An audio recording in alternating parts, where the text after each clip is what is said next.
Приветствую, друзья! После просто невероятного успеха обновленного Hi-Fi аудиоплеера M0 Pro в компании Shanling, видимо, решили в том же ключе подтянуть и чуть более дорогой M1, которому поставили почти 3-дюймовый дисплей производства Sharp, к Bluetooth добавили поддержку Wi-Fi с AirPlay и DLNA, увеличили батарею, прокачали, так сказать, усилительную часть и внедрили поддержку MKA. То есть у нас, по сути, улучшение по всем пунктам. Ну и отдельно отмечу наличие сразу двух аналоговых выходов. Обычный на 3,5 мм и балансный Pentacon 4,4 мм. О нем сегодня и говорим. Собственно, поехали.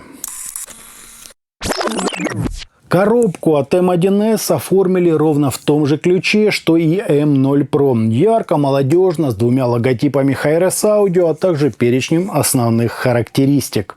В комплект нам положили набор документации, сразу две пленочки на экран, обе на переднюю панель и обычный Type-C кабель. Чехла, хотя он тут и явно необходим, пока еще не существует, уверен, скоро сделают. Выглядит плеер на фоне M0 Pro просто гигантским. Относительно же его ориентации каждый решает сам, но судя по надписям, кнопки на передней части идут сверху, а многофункциональный регулятор располагается на левой части сверху. Вот это уже странно, словно M1S разрабатывался специально для левшей. Можно, конечно, его перевернуть, тогда кнопки сместятся вниз, как и оба выхода на наушники, однако там же окажется и регулятор уровня, а это уже не очень удобно. То есть, как говорится, есть вопросы. В остальном же аппарат просто прекрасен, весь закругленный, металлический, со специальными выемками для хвата. Экран подрос до 2,8 дюйма и получил стандартное для плееров разрешение 640 на 480 пикселей. Он яркий, еще более сочный, чем M0 Pro и гораздо более отзывчивый. На нижнюю часть здесь вынесли антенну, поэтому она, как и положено, сделана из пластика, зато сверху металл с аналоговыми выходами на наушники.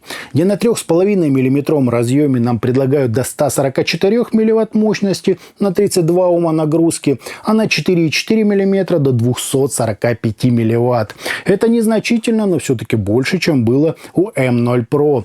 Зато теперь не нужен хвост, он же переходник на Pentacon.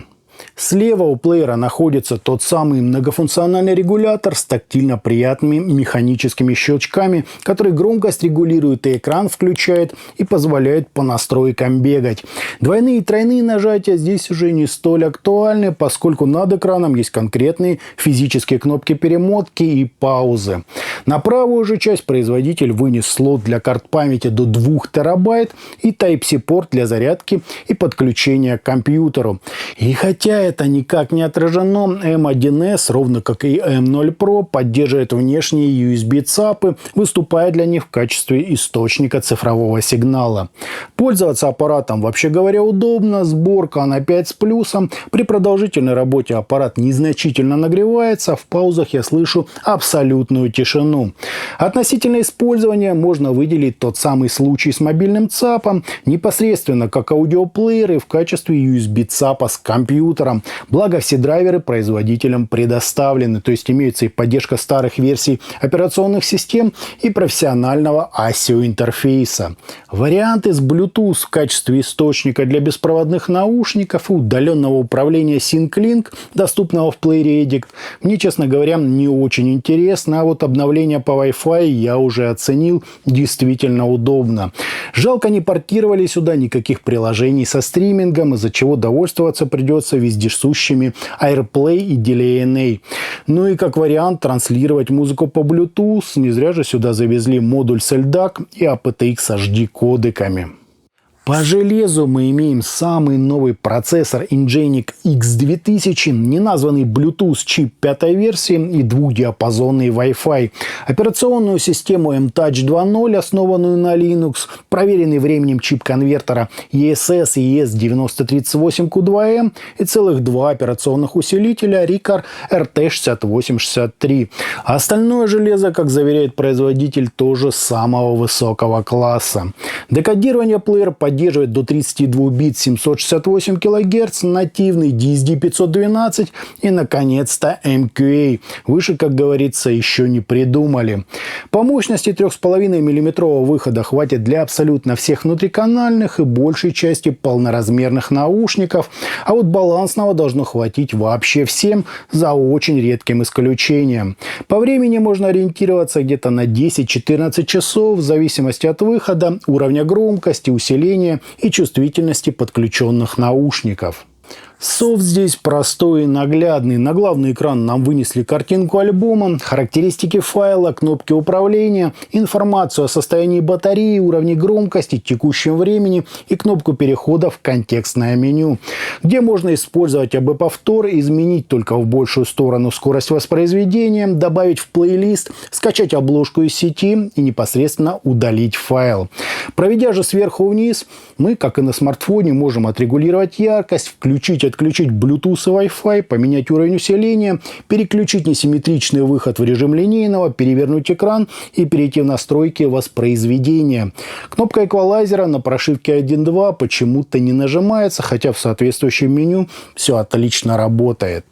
В основном меню все стандартно. Различные виды сортировки музыки с возможностью их отключения, системные настройки и настройки звука. В системных настройках нам доступно обновление медиатеки, включение и настройка беспроводных сервисов, тип подключения по USB, виды конвертации для DSD и возможность регулировки громкости при использовании плеера в качестве ЦАПа. Здесь же находится включение линейного выхода для 3,5 мм разъема, режим в автомобиле, увеличение обложек через несколько секунд, функции отключения, обновления, блокировки, тема оформления и информация о данном устройстве. В настройках же воспроизведения мы найдем ограничения для громкости, гэплес, режимы продолжения после выключения, 10-полосный эквалайзер, выбор уровня усиления, реплей гейн, включение цифрового выхода по USB, целых 7 цифровых фильтров, баланс каналов, последовательность воспроизведения и возможность играть сквозь папки. Все, как вы понимаете, по большей части стандартно.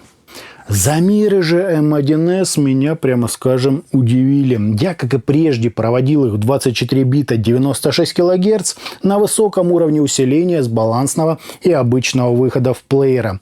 В качестве АЦП же использовал проверенный временем аппарат Юанда Cosmos. Так вот, результаты с каждого из выходов оказались заметно ниже того, что презентовал нам производитель. Вместо 7,8% соответственно, я получил примерно 7 тысячных там и там, а это на целый порядок ниже. Да, здесь отличная АЧХ, ультранизкая шумовая полка и шикарный динамический диапазон, однако гармонические искажения доходят до минус 87, а интермодуляционные до минус 92 дБ, что, прямо скажем, не идеально. Согласен, совсем уж критичного в том ничего тоже нет, однако расхождение характеристик с заявленными налицо. Это, еще раз напомню, на высоком уровне усиления. Надеюсь, до Shanlink эта информация дойдет, и они поправят все прошивками. В плане подачи же аппарат мне показался просто сверхдетальным, прозрачным, с достаточным количеством воздуха на верхах и комфортной такой притягательной атмосферой. Больше всего это похоже на тот самый обожаемый многими меломанами Astalon Kern AK100, но с куда лучшим разрешением и быстрой атакой. Однако меня больше волновал вопрос, насколько M1S лучше или хуже младшего M0 Pro. Погоняв их в сравнении почти неделю, я окончательно убедился, что в плане резвости, четкости и динамики герой обзора прямо существенно впереди. Это безусловный прогресс.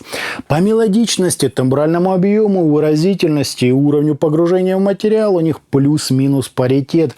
А вот с точки зрения построения сцены в глубину лидирует, как ни странно, младшая версия.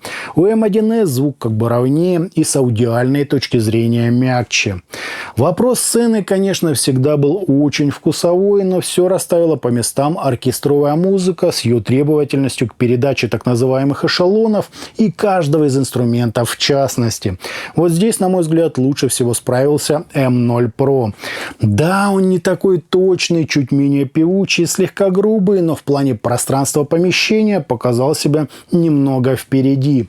С моей стационарной связкой, кстати, я получил ровно ту же картину. SMSL DO300 с усилителем для наушников HO200 показал лучшую трехмерность и блестящее на фоне M1S построение сцены, но все равно был в акустическом смысле проще и грубее.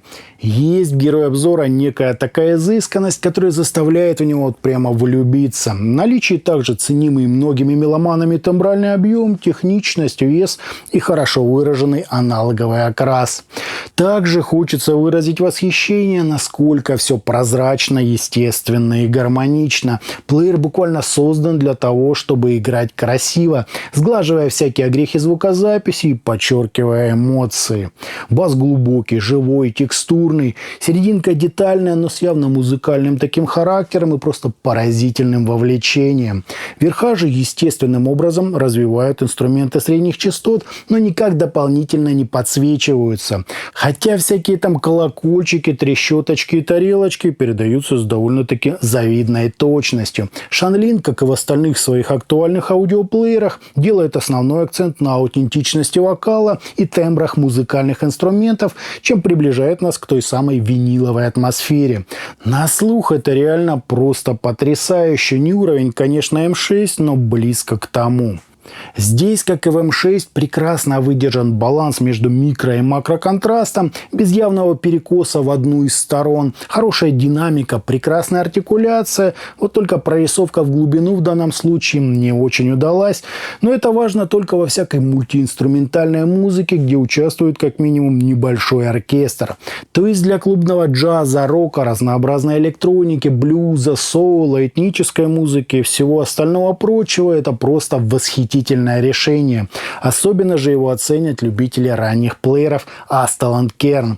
По музыкальной составляющей они поразительно схожи, только в M1S все остальное на современном более высоком уровне. По наушникам же подключал к нему внутриканальные и полноразмерные, в том числе, кстати, и магнитопланарные. Совсем плеер справился и все раскачал. В общем, очень интересный получился звук с явным уклоном в певучесть и аналоговую такую атмосферу. Итогом Hi-Res аудиоплеер Shanlin M1S с одной стороны удивил немного странно расположенными элементами управления и несколько спорными результатами измерения, с другой порадовал превосходным качеством сборки, шикарным экраном, приличной выходной мощностью, удобством и, что самое главное, подробным, но при этом утонченно аналоговым характером звучания. Аппарат буквально поет, завлекая в мелодию, заставляя слушать ее снова и снова. С музыкальной точки зрения, друзья, это просто шедевр. По минусам звучание хотя и кажется объемным, но глубину сцены рисует скудно. Впрочем, если бы не это, стал бы вопрос о смысле существования половины линейки от данного производителя. Просто потрясающая динамика, прорисовка, выразительность и вовлечение. Однозначно могу рекомендовать этот плеер к покупке. Один из лучших бюджетных плееров, что я, друзья, только слушал. А на этом у меня все. Это был портативный аудиоплеер Shanlin M1S. Всем добра, подписывайтесь, ставьте лайки и присоединяйтесь ко мне во ВКонтакте и Телеграме. Всем, друзья, добра!